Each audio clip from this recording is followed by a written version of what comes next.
زیارت واقعے کے خلاف زیارت اور کوئٹہ میں احتجاجی دھرنا دوسرے روز بھی جاری ہے۔ ڈی سی آفس زیارت جبکہ کوئٹہ میں کوئلہ پھاٹک کے مقام پر دہشت گردی کے خلاف لواحقین نے میتوں کے ساتھ دھرنا دے رکھا ہے۔ مظاہرین کا مطالبہ ہے کہ انہیں انصاف فراہم کیا جائے، مزید کسی بھی شہری کو دہشت گردی کا نشانہ بنتا نہیں دیکھنا چاہتے۔ انسانی جانوں کا مسلسل ضیاع ناقابل برداشت ہو چکا ہے۔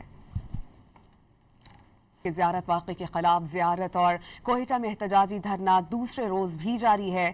ڈی سی آفس زیارت جبکہ کوئٹہ میں کوئلہ پھاٹک کے مقام پر دہشت گردی کے خلاف لواحقین نے میتوں کے ساتھ دھرنا دے رکھا ہے۔ مظاہرین کا مطالبہ ہے کہ انہیں انصاف فراہم کیا جائے، مزید کسی بھی شہری کو دہشت گردی کا نشانہ بنتا نہیں دیکھنا چاہتے۔ انسانی جانوں کا مسلسل ضیاع ناقابل برداشت ہو چکا ہے۔